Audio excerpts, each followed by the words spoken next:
Assalamu alaikum wa rahmatullahi wa barakatuh, chers frères et chères sœurs en islam.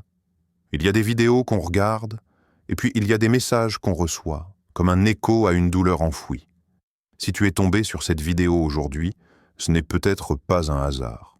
Peut-être que c'est une réponse silencieuse à une question que tu poses depuis longtemps. Une invocation oubliée, une larme versée sans mots, un cœur fatigué. Il y a des moments où tu fais tout, tu travailles, tu pries, tu espères, mais rien ne bouge, et tu te demandes si Allah t'a oublié. Ce que tu vas entendre ici n'est pas une recette miracle, c'est une lumière spirituelle, une voix, pour reconnecter ton âme à celui qui n'oublie jamais ses serviteurs.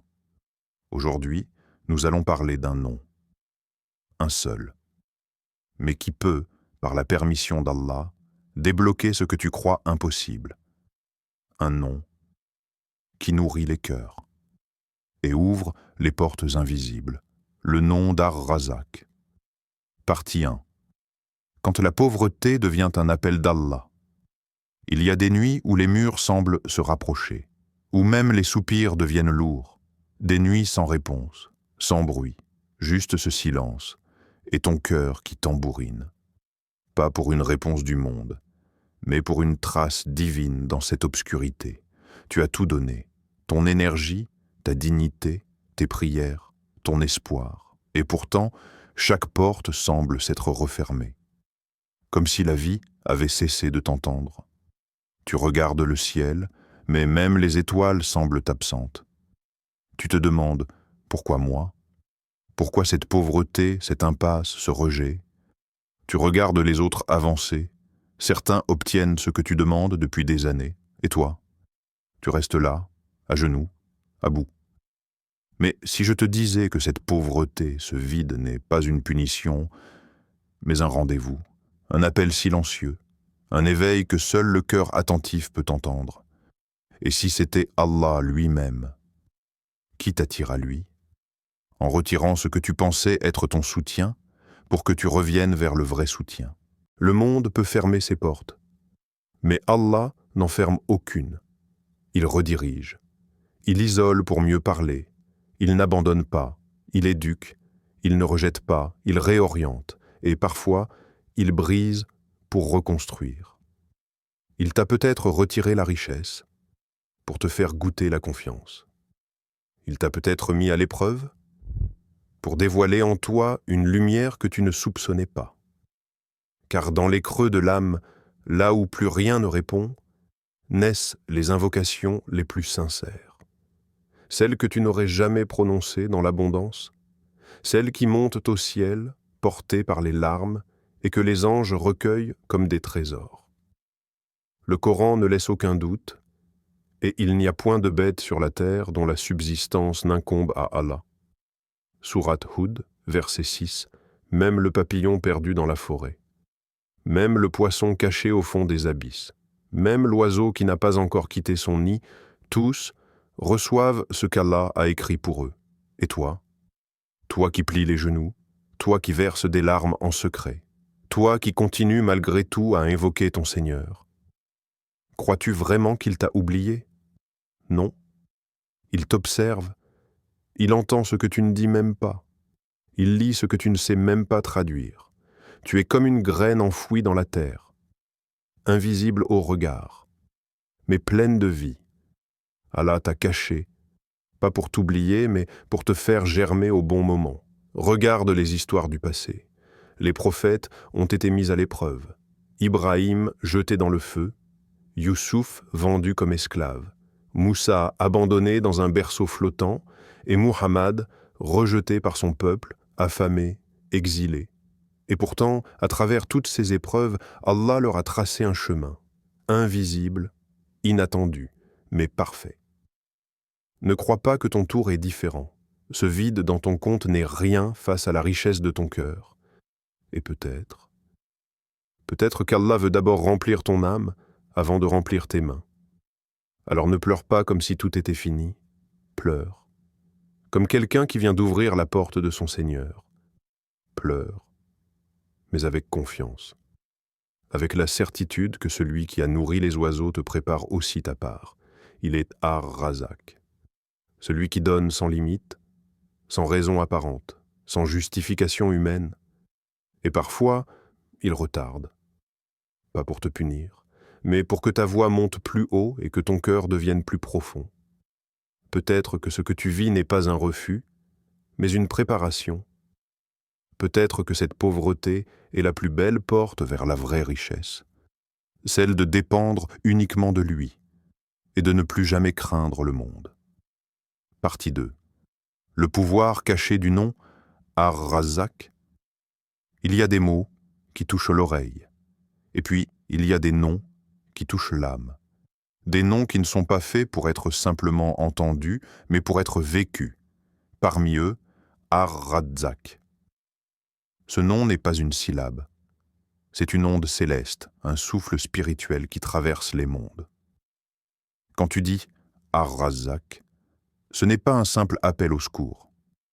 C'est une reconnexion vibrante avec celui qui a nourri tous les peuples, toutes les créatures, depuis le commencement. Le prophète Muhammad nous a transmis une science subtile, presque oubliée aujourd'hui, celle des noms d'Allah, ces perles suspendues entre les cieux et la terre. Chacun porte une fréquence unique, un secret du divin, une porte invisible. Ar-Razak, celui qui accorde sans mesure, celui qui nourrit même ceux qui ne le connaissent pas, celui qui verse sa subsistance comme la pluie descend du ciel, sans jamais craindre l'épuisement. Il n'y a pas de stock chez Allah. Il y a l'infini. Et ce nom t'y donne accès. Regarde Mariam, paix sur elle, seule, jeune, incomprise. Et pourtant, chaque fois que Zacharia entrait dans son sanctuaire, il trouvait auprès d'elle des fruits, des nourritures, hors saison. Il n'en croyait pas ses yeux. Et quand il lui demanda d'où cela venait, sa réponse fut claire. « Cela me vient d'Allah. Allah donne la subsistance à qui il veut, sans compter. » Sourate Al-Imran, verset 37. C'est ici que réside le secret d'Ar-Razak. Il donne hors saison, hors logique, hors prévision. Quand tout le monde dit que c'est fini, lui commence à ouvrir ce que nul ne voit venir. Alors, toi qui marches dans l'incertitude, toi qui cherches une issue dans un tunnel sans lumière, sais-tu que ce nom t'attend? Pas pour que tu le prononces mécaniquement, mais pour que tu l'incarnes. Dire Ar-Razak 33 fois chaque matin, ce n'est pas une formule, ce n'est pas une magie, c'est un acte d'amour. Une proclamation silencieuse de ta dépendance à Allah seul. Le monde peut fermer ses portes, mais Allah n'en ferme aucune. Il redirige, il isole pour mieux parler, il n'abandonne pas, il éduque, il ne rejette pas, il réoriente, et parfois, il brise pour reconstruire. Il t'a peut-être retiré la richesse pour te faire goûter la confiance.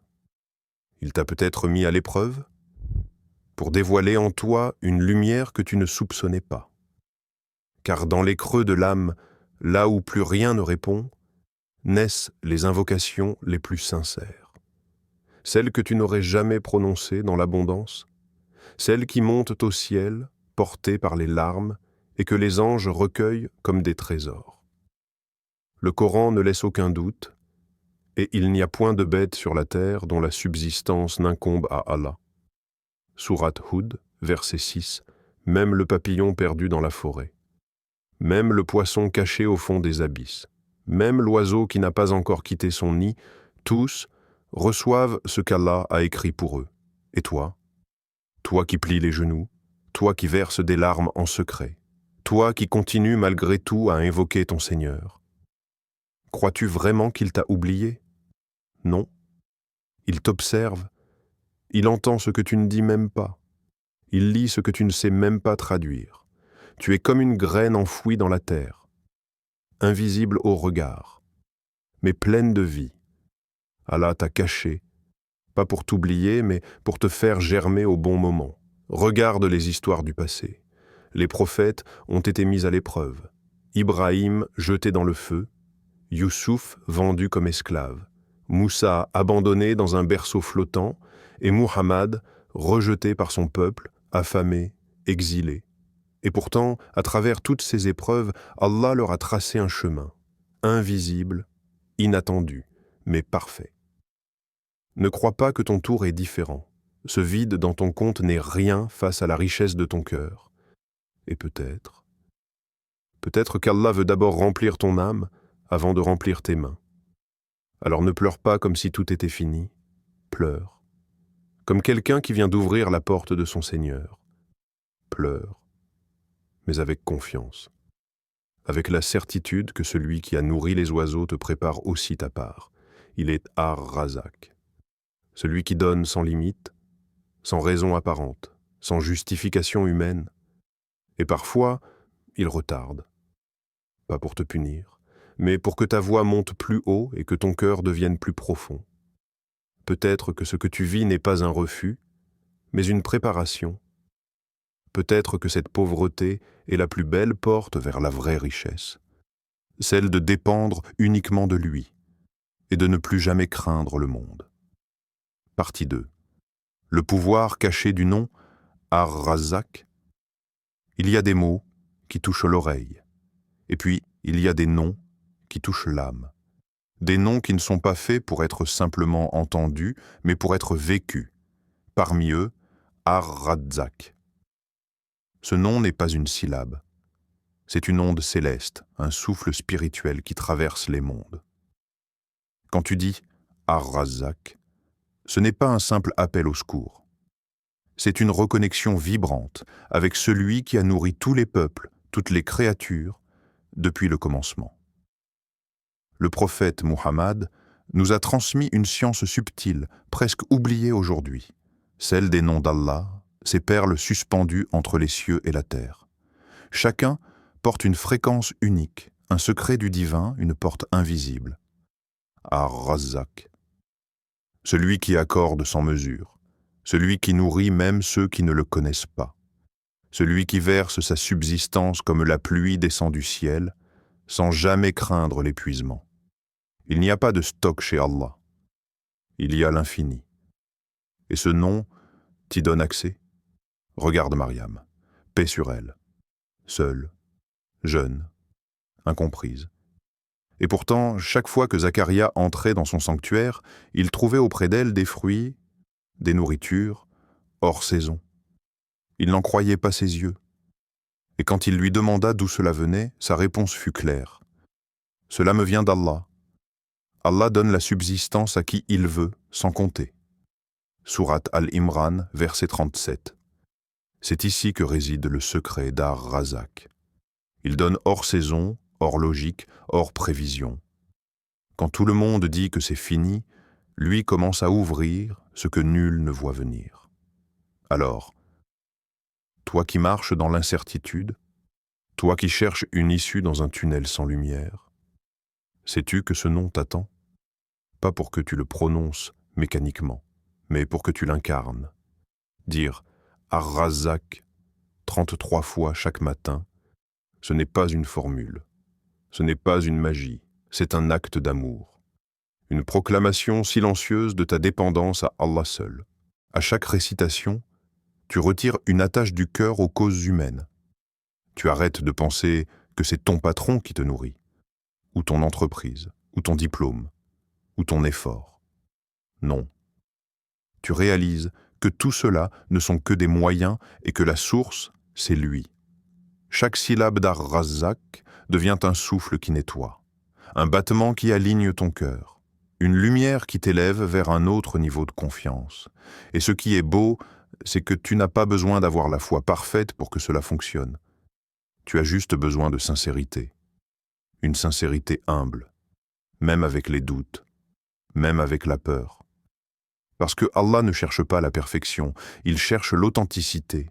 Imagine que chaque matin, à l'aube, dans ce moment de paix où le monde dort encore, tu t'installes, les mains ouvertes, et tu dis doucement, lentement, « Ya Razak, Ya Razak, Ya Razak » et que tu le répètes encore et encore, avec la conscience que tu t'adresses au meilleur des pourvoyeurs.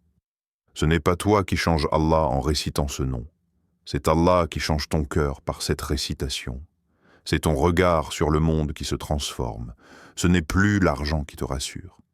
C'est la présence. La présence du donneur, du nourricier, de celui qui voit ce dont tu as besoin, même quand toi tu l'ignores. Et parfois, ce que tu reçois, ce n'est pas un billet de banque.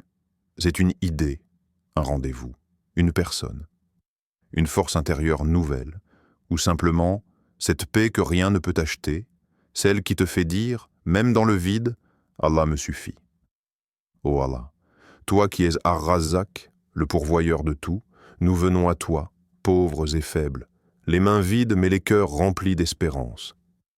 Accorde à ceux qui t'invoquent avec sincérité une subsistance bénie, un cœur apaisé, un foyer empli de lumière et une foi qui ne faiblit jamais. Ya Allah, pour chaque âme en détresse qui regarde cette vidéo, ouvre une porte là où il n'y en avait aucune. Répands sur elle une baraka invisible et fais d'elle une preuve vivante de ta miséricorde. Fais que chaque répétition de ton nom soit une goutte de lumière dans l'obscurité et une clé pour débloquer ce qui est scellé. Pardonne nos manquements, renforce notre tawakkul et fais que jamais nos cœurs ne doutent de ta promesse. Amin. Wa salli Allahumma ala Sayyidina Muhammad, le guide de la confiance, le miroir de la lumière, celui qui nous a appris à invoquer tes beaux noms avec amour.